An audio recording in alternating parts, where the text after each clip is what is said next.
This is UMAR AHMED for IFL TV in association with MTK Global. We're in Maryland. I'm joined by Michael Hunter. What's going on?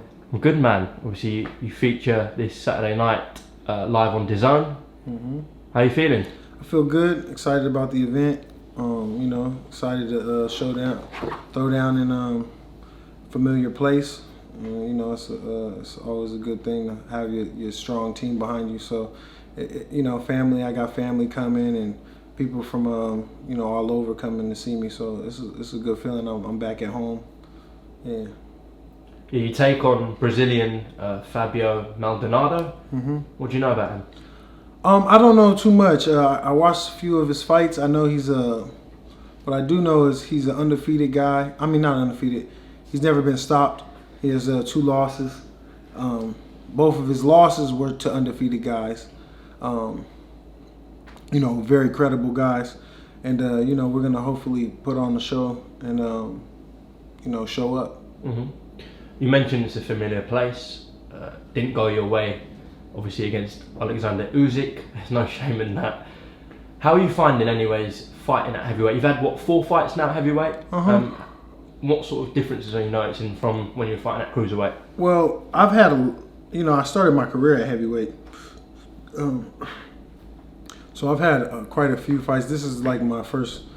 I had 4 fights since I've been back from cruiser, but it's a little different. You don't have to really play with the weight. You can eat as much as you want, and you don't have to be lacking in energy when it comes to fight time.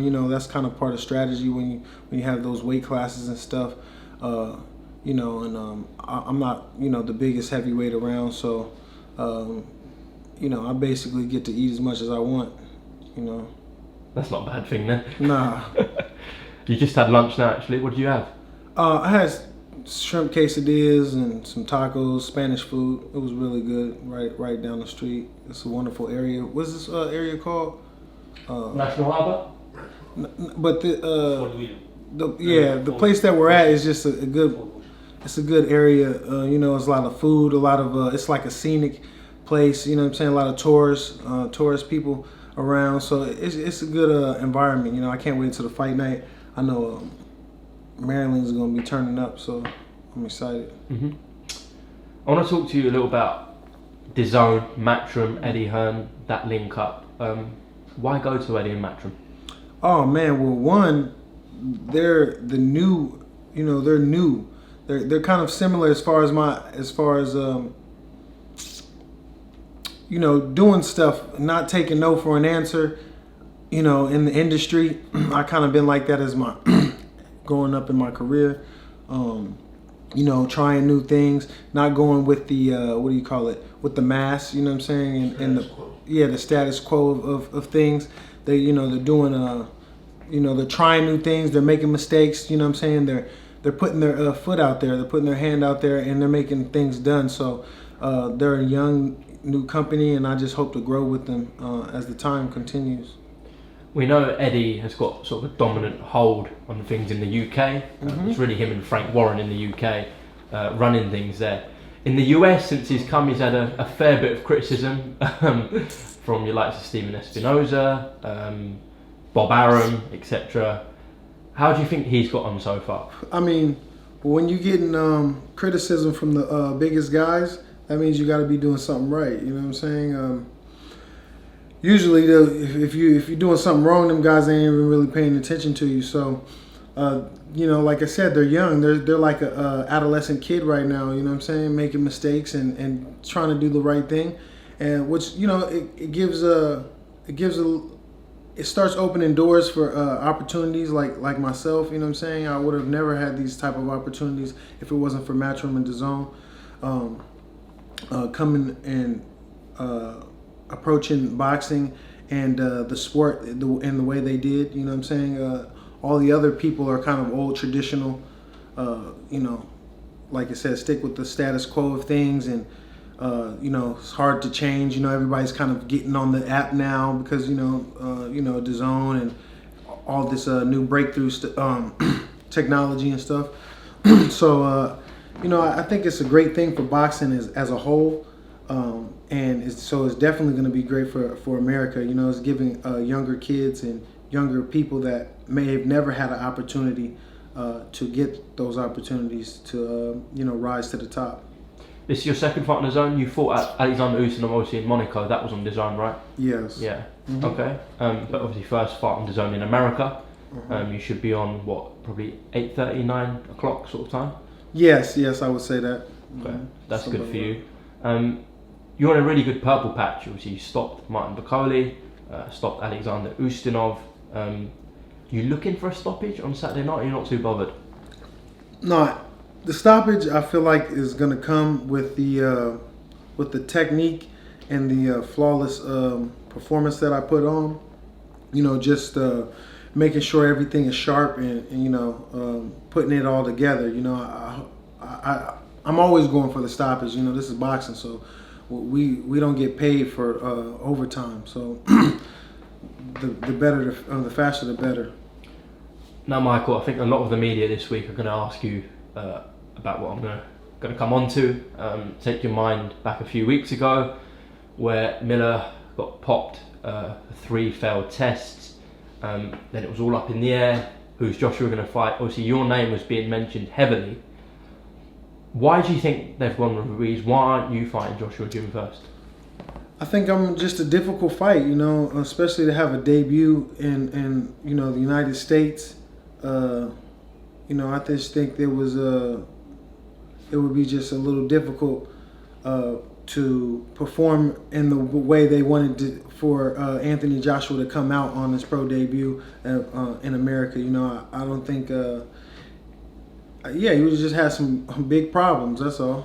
Okay. In terms of offers and contracts, how many offers were actually put to you? As far as Anthony Joshua, yes. None. There was no offers. There wasn't any offers sent? No offers. Okay. They didn't want the smoke. How many times you reach out to Eddie? Were you on his case? The moment I found out they didn't, I put my name in the bucket, ASAP. Like I said, I'm sort of like crisis control when it comes to Eddie and DAZN. Even my first fight, I had a 11-day notice and 3 days to try to think about it and stuff like that. So, like I said, it's been a few times I've almost had quite a few different fights. Povetkin and the Usyk fight falling out for the Takam and I put my name in it.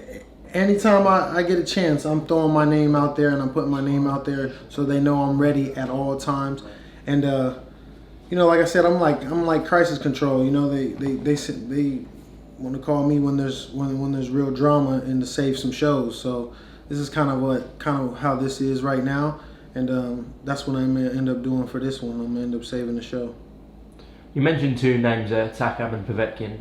It was a weird mix because it was said that Usyk first was going to fight Povetkin, right, and you was going to fight Takam. Then yeah. I heard rumours of you fighting Povetkin, and obviously Usyk Takam was supposed to happen. Well, I'm gonna let you know is because none of them wanted to fight me, so that's where the problem was at. It all stopped when, I think they're okay with fighting with Usyk. He's not a big puncher, he's not knocking anybody out. He might wear you down and stop you from conditioning, but now moving up to heavyweight. It's going to be very difficult for, I think, Usyk to actually get some big names unless they throw some, big money or there's big money fights. But, he's not a great big puncher. He's a very beautiful, technician and boxer. But, heavyweights don't like to lose like that. You know what I'm saying? They want to have something that they can come back from. And it's hard to come back from losing to flutters. You know what I'm saying? So. And I feel like I'm actually a bigger and better puncher when it comes to the heavyweight division and knowing how to deal with heavyweights and making my name and performing and getting the stoppage and stuff like that. So I think I'm more of a dangerous fight for heavyweight than others than Usyk would be. So I just think, and obviously he's the undisputed champ, so it would be more profitable. To fight Usyk at this time, but so I just think I'm a just difficult fight, and every time my name comes up, it's it's question marks that go around their head. Just back to the Joshua situation, Eddie was quite vocal in saying a lot of heavyweights are putting themselves forward, but the first question they ask is how much are we getting? One of the good things about Ruiz, Eddie said that he actually thinks that Ruiz believes he can genuinely win against Joshua. And he said you were the exact same. I think it was only literally said you and Ruiz are the only two guys that are standing out that are coming across like they can actually beat Joshua on June 1st. So why do you think there was no offer sent though? Because in the media it was very vocal about you. Like I said, I'm really in crisis control. They knew already I was a go. No matter how much the money was, no matter what it was gonna take, they knew I was going to get the job done if they put me on there. So I was just like the guy that just in case, like I said, the crisis control. If it all doesn't go well and we need to have somebody, then we'll put Michael Hunter in. But they end up finding Andy Ruiz, and that's what happened. So you believe you were like last option on the last. Only if the show was not going to happen. That's the only way they were going to put me on, and and I kind of knew that. So I was just patiently waiting, and hopefully keeping my fingers crossed that nobody else would put their name in the hat. But Andy, it took him a little time, but he ended up making a little call and putting it out there, and they bid on it. So I mean, I think it's great for Andy Ruiz and a great opportunity for him to, whether win, lose, or draw, to perform and to showcase who he really is, because the boy can fight. People are putting him down, but I think it's it's not going to be that easy. He's not going to lay down. Well, everyone you speak to outside of boxing, like casual fans, are kind of questioning why Ruiz is in the ring with Joshua. But everyone I speak to in boxing, and you've just said it yourself now, is saying this is a really good fight. In fact, tougher than the Miller fight. How much of a chance do you give Andy? I think they have an upper edge as far as Anthony Joshua. I think, as far as the athleticism, the size, the distance that Andy's going to have to deal with. But like you say, he's no stranger to these things. I fought Andy before in the amateurs, and he's always gave people problems. He's always been there, his hands are fast. I actually feel like his hands are faster than Anthony's. I feel like he has a better boxing IQ than Anthony. Those are his two advantages, and I feel like he has a little more experience as far as maybe not in those big stages, but as far as overall. He's been in there, for a long time. He's been fighting since he was little. He's come from a background of fighting. So, I just think it's going to be a good showdown. He's not going to lay down, but I kind of give the edge to Anthony just a little bit. Hey, man, if you want to take a seat, you can, I feel bad you're standing there. From what you're saying, it seems very frustrating. You can sit there if you want. Yeah. It seems very frustrating for your situation in terms of making deals with other heavyweights. Do you believe you'll ever get a shot at one of the top guys for a deal, or you're just going to have to work your way up for the mandatory slot? Yeah, when I take it, that's the only shot I always thought I was going to have anyway. I'm not like, a lot of these other fighters that just happen to randomly get a shot because they see weakness in them. I really don't have any chinks in my armor, so they know I'm a force to be reckoned with anybody. You know what I'm saying? Anybody that steps in there, I'm gonna give them fits. So I think the way my career is and the way my career has been proceeding, that I'm gonna have to take the titles from them. I'm gonna have to earn every bit of it. They're not giving me nothing here. Yeah. So. Like I said, I was shocked when they even mentioned my name, but eventually, like I said, I kind of knew that they was just kind of using my name, I guess, just for crisis control, just in case type stuff. So this is not new to me when it comes to this situation. I was like this in the amateurs.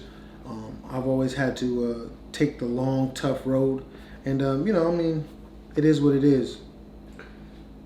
You're what, 11th in the IBF, 12th with the WBA, I think. Yeah. I think you're not ranked in the top 15 in the other two, but obviously you're ranked as I said, in the top 15 with the WBA and the IBF. You've got Manuel Charr, who holds that WBA title. Is that a fight you're interested in? Absolutely, man. I would love to fight Emmanuel Charr.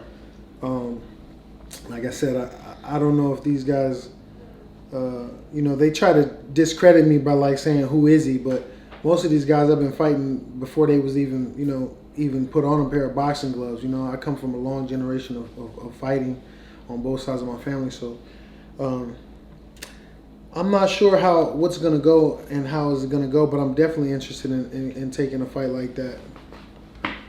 So how do you believe you're going to get these shots though? Because as you said, no one seems like they're interested in fighting you. Are you just going to have to work your way up to that manager slot? I'm taking a long route. I've been taking a long route. It's like I just got to be patient. It's like just got to take it one step at a time. But I'm in no rush. I can fight. You know what I'm saying? I'm gonna be here. I can fight. I'm not going anywhere, and I've always been here. So now that I'm getting my feet on the ground, it's just they're gonna have more trouble. I'm getting in better shape. I'm getting better. I'm able to focus more on boxing, and like I said, it's a long road. So the people that really can't fight are gonna weave themselves out. That's I think also what happened with Matchroom and DAZN and the new apps and all that people, all the fighters are going to start weaving themselves out, and only the real fighters are going to be available. So when that happens and when it all hits the fan, you'll see who's standing. Mm-hmm. So I'm in no rush. You know what I'm saying? It's like the marathon. Another name that was linked heavily with that Joshua fight was Luis Ortiz. Now, Lewis's highest purse ever, from what people say, is $1 million against Wilder.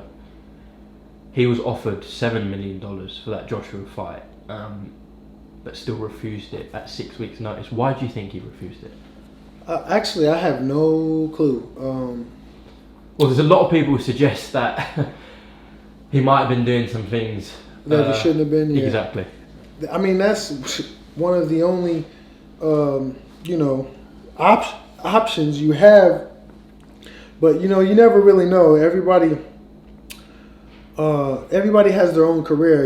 We tend to think that we're all kind of meshed up into one, but we're all trying to just make a living for ourselves and provide for our families and stuff like that. So you never know what was going to really happen, what was going on in his his other situations, his life situations, his family, his friends, trainers and managers and all that stuff. There's a lot of stuff that goes into these fights and goes into making the fights, and saying yes to certain fights. If you're not really totally prepared, and you want to continue to rise your stock and stuff like that, and it just depends. Everybody's, and it's crazy because everybody wants to criticize somebody like Ortiz, but you guys got people like exactly Anthony Joshua, who kind of picking their opponents and get to pick their opponents. Not to say he's like picking the soft people or whatever. All these guys, they're credible people, but I'm just saying that they don't have the luxury as some of us don't have the luxury as he does. So it's just a different format and a different playing field for everybody. There's a lot of people who suggest that Joshua is perhaps ducking your likes of Wilder and Fury, and you get people saying Wilder and Fury are ducking Joshua, etc. How do you read that whole situation? Do you think anyone's ducking each other? I think Anthony's lightweight, ducking, which like I said, everybody has their own little path. I feel like he wanted to hang on to his belts for a little longer instead of risking having such a big risk. Everybody's trying to play low risk, high reward, and he has the luxury to do that. So when it comes to high risk, high reward, I think that's going against the grain and going against their methods. So just like this fight with Andy Ruiz, I feel like he thought it was a lower risk, and same reward, lower risk though. So I feel like you know, those type of people. You know, like Deontay and or Tyson, he kind of gets to handpick his opponents. I feel like he's doing the same thing with Tom Schwartz. I don't. I mean, I never met Tom. Never knew about Tom Schwartz until they brought his name up.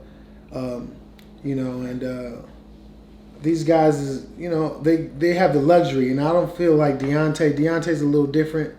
You know, he's with, you know, PBC, and, you know, they have a different team, a different way of going about things. So I feel like, you know, at all three of them, I feel like Deontay is the most purest one, is fighting whoever he got to fight, and will fight whoever he got to fight. The other two, I feel like they kind of, you know, sticking to the traditional rules. Okay. You mentioned taking the long route to the shots or the title, working your way up the governing bodies. We've seen someone in Dylan White who has been number one with the WBC, I think now for over 500 days, and he still hasn't got his shot. Are you concerned something like that might happen with you after 1 or 2 years of hard work, fighting everyone in them top 10 rankings? You still might not get the shot because of politics in boxing? Yeah, you know, it's an unfortunate thing to go about it like this, but, you know, this is, you know, the world we live in right now. So it's really you just got to play your part. You know what I'm saying? It is unfortunate, but, you know, what can I do? I'm just in it. We saw Brazil get a shot at Wilder. Of course, it didn't really last long. Did you watch it? Yeah, I was there. Oh, you was there, yeah? Yeah, I was there. How was it ringside when you knocked him out in the first round?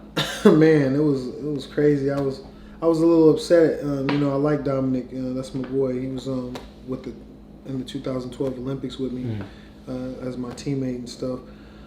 I really wanted to see him do well. You know what I'm saying? Put on a better performance, win, lose, or draw. But you know, it went how it went, and you know, as long as he's healthy and he's good, I seen that was okay, and he's good with his family's there and everybody's supporting him. You know, like I said, this is a hard sport. You know what I'm saying? It's not like you know, basketball, football, where we have you know you getting hit for a living, and you know so many different things. You know, even our family, I feel like we tend to be a lot more closer because, you know, they watched us through the struggles. They've been with us. They've had to struggle with us through the struggles. You know, so you know it's a you know it's just a different platform, I guess. Well, I think he put up a video today on social media with his kids and stuff. So did you see that? Yeah, I did. That's what I said. It's good to see. Yeah, it was good to see. I was I didn't think he should have deleted his. He deleted his Instant Twitter. Yeah, his Instant Twitter. I mean, I didn't think there was no need for that. I mean, you know, he's done exceptionally well for his career and you know, for his family and stuff. So, you know what I'm saying? I just think you know, I'm glad that he's okay. Michael, obviously you're planning to put a show on this Saturday night and stop Fabio. If that is the case, or in your opinion, when that is the case, what are you looking at next? Are you craving that big fight? Yeah, I've been craving it for a long time. You know what I'm saying? Even coming out of the amateurs, I just you know wish I would have had a different type of a route, but I know it's coming. You know what I'm saying? So whenever it comes, they just better be ready, because I'm ready. I'm gonna be ready. You know what I'm saying? I'm in no rush because I know I can fight. I don't do no type of drinking. I don't have no head problems. You'll never see me being depressed or nothing like that. I'm definitely not, when I become champion, I'm not going to get into no depressions or anything like that. I've been taking I done all the hard work, all the hard mental processes and all the struggles and all that is you know, I'm breaking through right now. So, you know, you're only going to see a better Michael Hunter. That's it. Let me just lastly throw a few names at you. We've got a thriving heavyweight UK scene. You've got the likes of Dylan White. Not sure how realistic that is for you because he's waiting for his title shot. He's nearly there. Likes of Derek Chisora. Would you come to the UK for that fight? I would love to fight Derek Chisora, and definitely go to UK for that. I would go straight to his house, and you know, that, I mean, that's the type of fighter I am. I like to perform. You know what I'm saying? Wherever it is, I'm you know, I want to win. I want to, I want to perform at my best abilities. I love the UK fans over there. They're so supportive. It's a little different from American fans to UK fans. Yeah. So, and I enjoy the UK fans and the hospitality over there, and so I would love to go over there at any time and take those boys away from and beat them up at their house. Well, you got a lot of fans in the UK. You got a lot of love. How was it fighting at your call against Martin? Oh man, that was an experience. I was the underdog. I was supposed to be knocked out in 4 or 5 rounds and obliviated and all that.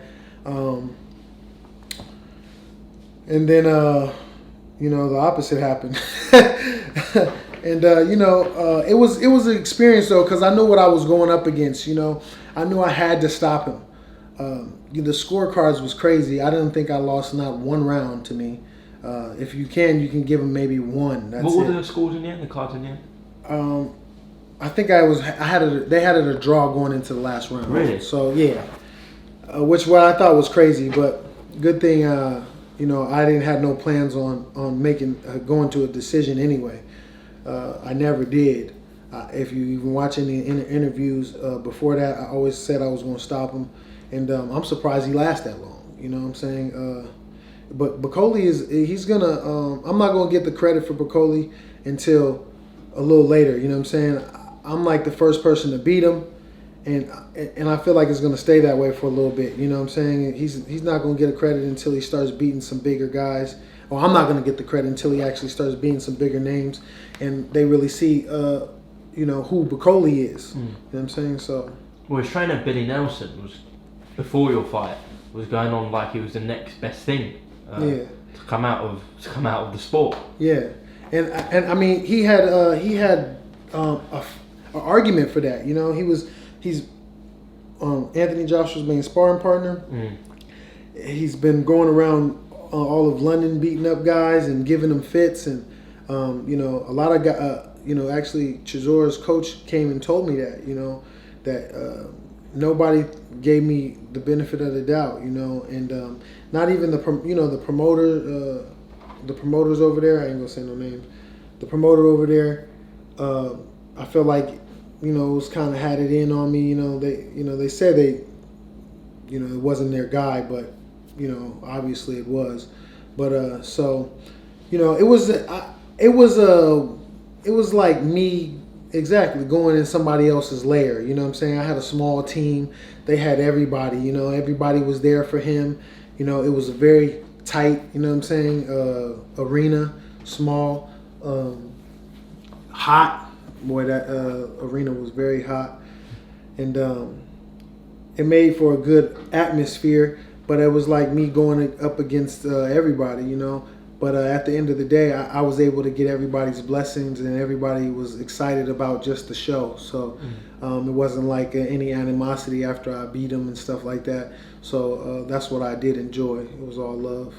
Well, if you have a future fight in the UK, it'll probably be at the O2. It won't be at your call. Have you been to the O2 before? No. It's much different to your call, obviously. It's a beautiful arena, so we hope to see you there one day.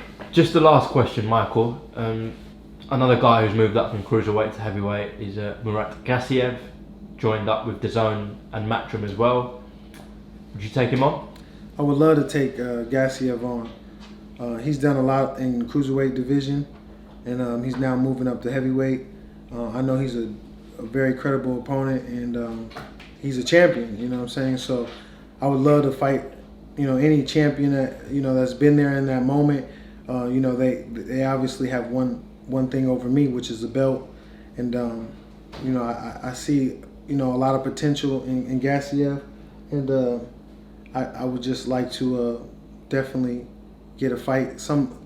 Even if it's not Gassiev, any fight, any world champion that I would be able to have some decent credible. I want to put my name out there, so, and I want to get the credit for it. So. All right, on that note, Michael Hunter, thank you very much for talking to IFL TV. Appreciate you. We wish you the best of luck this Saturday night, and we'll grab a word afterwards. Thank you. Top man. Thank you.